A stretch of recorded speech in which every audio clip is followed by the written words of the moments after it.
Banyak cewek yang mengalami nyeri sebelum menstruasi atau haid. Ada yang pusing, mual, pegal-pegal, sakit perut, bahkan ada yang sampai pingsan.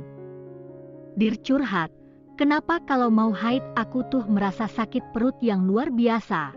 Bahkan aku pernah pingsan pas di sekolah. Tapi kalau sudah selesai haid, ya, biasa lagi, tidak sakit perut. Mbak, setiap mau mens rasanya aku kok jadi males dan lemes banget dan ngantuk melulu. Kenapa ya? Sakit perut yang dirasakan ini disebabkan kontraksi rahim untuk mengeluarkan endometrium yang juga dipengaruhi oleh hormon prostaglandin. Kita juga merasa tidak enak karena hormon estrogen dan progesteron mengalami kekacauan keseimbangan menjelang menstruasi.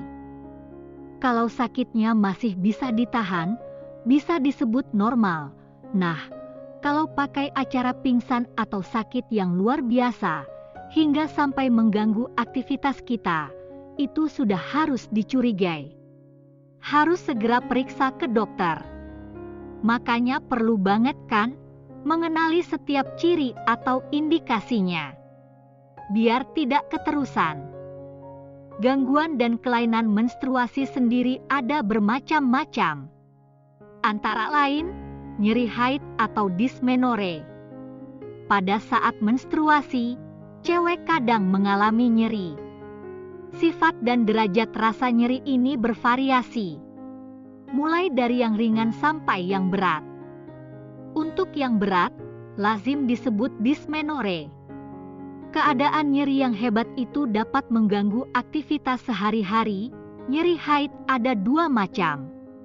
Nyeri haid primer, timbul sejak haid pertama dan akan pulih sendiri dengan berjalannya waktu.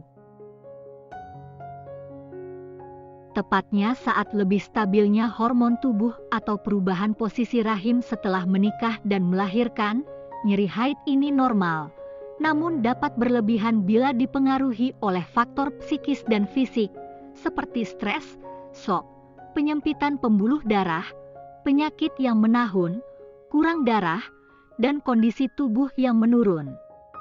Gejala ini tidak membahayakan kesehatan. Nyeri haid sekunder biasanya baru muncul kemudian, yaitu jika ada penyakit atau kelainan yang menetap seperti infeksi rahim, kista atau polip, tumor sekitar kandungan, kelainan kedudukan rahim yang dapat mengganggu organ dan jaringan di sekitarnya. Premenstruasi Syndrome. PMS atau premenstruasi sindrom atau gejala premenstruasi dapat menyertai sebelum atau saat menstruasi. Antara lain, perasaan malas bergerak, badan menjadi lemas, serta mudah merasa lelah, nafsu makan meningkat dan suka makan makanan yang rasanya asam. Emosi menjadi labil. Biasanya kita mudah uring-uringan, sensitif, dan perasaan-perasaan negatif lainnya, mengalami kram perut atau dysmenorrhea, kepala nyeri, pingsan, berat badan bertambah, karena tubuh menyimpan air dalam jumlah yang banyak, pinggang terasa pegal. Cara mengatasinya.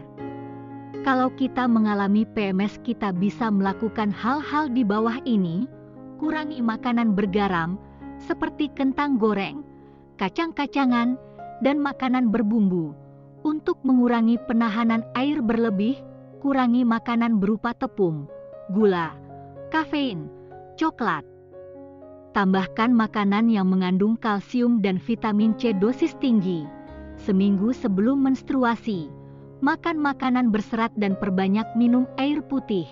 Jika menstruasi cukup banyak mengeluarkan darah, perbanyak makan makanan atau suplemen yang mengandung zat besi agar terhindar dari anemia. Beberapa hal yang dapat kita lakukan untuk mengatasi sakit perut waktu menstruasi. Kompres dengan botol panas atau hangat tepat pada bagian yang terasa kram, bisa perut atau pinggang bagian belakang. Mandi air hangat, boleh juga menggunakan aromaterapi untuk menenangkan diri. Minum minuman hangat yang mengandung kalsium tinggi, menggosok-gosok perut atau pinggang yang sakit.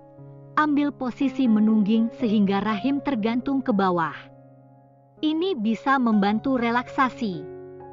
Tarik napas dalam-dalam secara perlahan untuk relaksasi. Obat-obatan yang digunakan harus atas pengawasan dokter. Boleh minum analgetik atau penghilang rasa sakit yang banyak dijual di toko obat, asal dosisnya tidak lebih dari 3 kali sehari.